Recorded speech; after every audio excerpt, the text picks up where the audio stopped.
Aujourd'hui, nous sommes arrivés à Arken, dans la province du Hainaut, proche de Nivelles, chez monsieur Géry Van Isaker.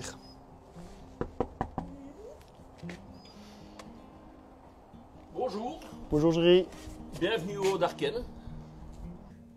Géry, est-ce que tu sais nous présenter un peu ton historique de ta ferme et maintenant ta ferme en général? Voilà, j'ai repris la ferme en 1990. En fait, je n'étais pas destiné à faire la ferme, j'ai jamais parlé de ferme pendant mes humanités. J'étais dans latin maths et puis tout le monde allait à l'UNIF, donc j'étais à l'UNIF et puis je me suis rendu compte en faisant vétérinaire que ça ne me convenait pas du tout. Donc je suis arrivé à la ferme un peu au dépourvu en voyant la moisson devant moi pendant une seconde session. Et je voulais absolument faire ça. Et puis j'ai repris la ferme, la moitié de la ferme en 1990. Et puis la ferme, c'était une ferme mixte de 45 hectares, blanc-bleu mixte, blanc-bleu viandeux, rien n'était inscrit. Petit à petit, j'avais vraiment une passion pour les bêtes que j'ai toujours eue. Donc chaque fois qu'il y avait un veau qui naissait, quand je revenais de l'école, j'allais voir le veau. Ça, j'avais toujours eu. Voir si c'était un cul de poulain à l'époque, comme c'était des mixtes, c'était l'évolution rapide vers le blanc-bleu. Donc ça, c'était vraiment ma passion de voir si on avait eu un bon veau ou pas. Donc mon papa n'était vraiment pas intéressé par l'élevage, pas du tout, ni les blancs-bleus, ni les Holstein faisaient son boulot, mais c'était plutôt quelqu'un qui aimait bien aller au champ et voilà. Et il est tombé malade en 1994, donc je venais à peine de reprendre, et puis il est décédé en 1997. Donc l'orientation, dans mon malheur, j'ai pu diriger la ferme un peu comme je le voulais vers ma passion, vers les bêtes, alors qu'on faisait déjà beaucoup, on faisait des pommes de terre et que ça rapportait sans doute plus, mais bon voilà, quand on est passionné, parce qu'ici j'étais vraiment le premier patatier de la région et on vendait déjà des fois des camions à 300 000 francs, donc ça fait 7 500 €. J'aurais pu dire je vais faire fortune avec des patates, mais non, il y avait que les bêtes qui m'intéressaient. Donc petit à petit, j'ai commencé à acheter des tout bons taureaux et j'étais copain avec Serge L'Empereur, donc il m'a attiré sur les concours et la passion est arrivée. Et puis j'ai eu la chance d'acheter une vache, une petite génisse qui s'appelait Orléane, qui est la mère de Davina, qui a été une grande championne nationale et une très grande raceuse. Et cette bête a donné 180 embryons blanc-bleu, donc du coup on était parti et c'était vraiment une raceuse avec n'importe quel taureau, on avait un bon veau. Donc voilà, on était parti dans des très bonnes tout de suite, ça a été très très vite. On était au top tout de suite en 50 ans. Et donc voilà, en même temps, on a abandonné traire des mixtes et on a acheté vraiment en Hollande. On avait rencontré un vieux marchand qui avait 80 ans. Il m'avait dit pour un jeune, je vais te trouver ce qu'il y a de mieux. Et on avait déjà acheté en 95, 96 des génisses Holstein qui étaient déjà avec des mères à plus de 10 000 litres à l'époque. Et voilà, donc on est parti.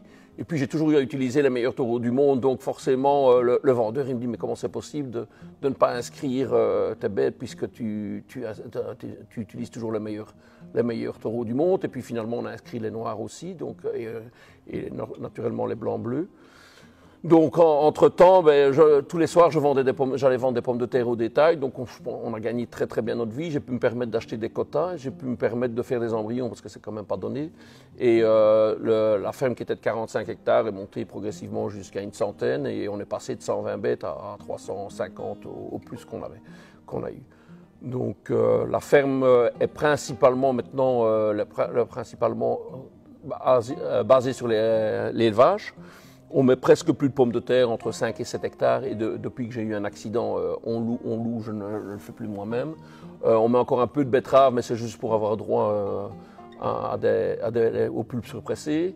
Et alors, la majorité, c'est quand même entre 28 et 30 hectares de maïs, une dizaine d'hectares de raies gras permanentes, un peu de luzerne, de 3 hectares de luzerne, et puis pas mal de prairies qui sont fauchées, parce que finalement, on fauche de plus en plus et on met de moins en moins prairies.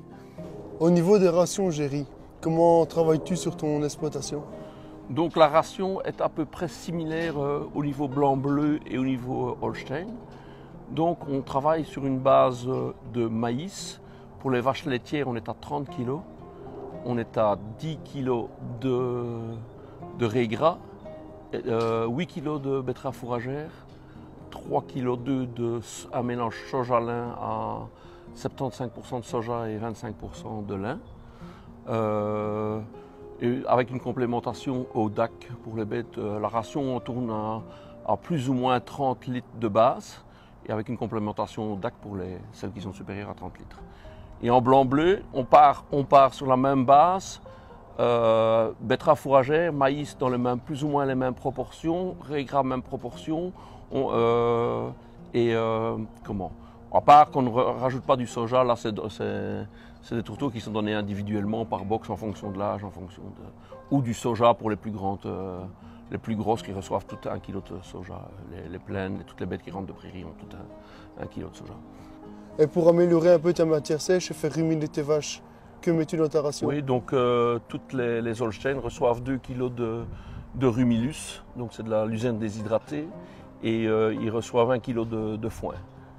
Cette année-ci, on ne met pas de paille parce qu'elle n'est pas de bonne qualité, et en plus on n'en a pas beaucoup. Et au niveau minéral dans la ration, Géry, comment travailles-tu? On prend toujours des minéraux à forte teneur en biotine, qui sont assez chers, mais nous n'avons plus aucun problème de mortellaro depuis qu'on l'utilise.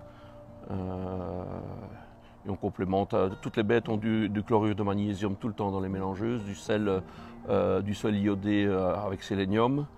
Depuis maintenant plusieurs années, Géry, tu travailles principalement avec du limagrin en maïs. Quelles sont les raisons? Eh bien, de un, je suis un peu comme dans la génétique, j'aime vraiment bien avoir des données de papier, donc des résultats catalogues. Donc voilà, je remarque quand même que ces variétés-là sont quand même toujours au-dessus.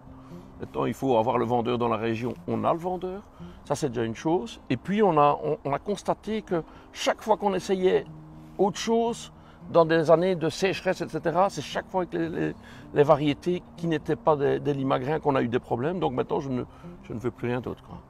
Donc, et même chose, cette année-ci, c'est encore les variétés se sont tellement bien comportées avec la pluie qu'on est étonné. On avait encore essayé quand même une autre variété d'une autre d'ailleurs et ça n'allait pas.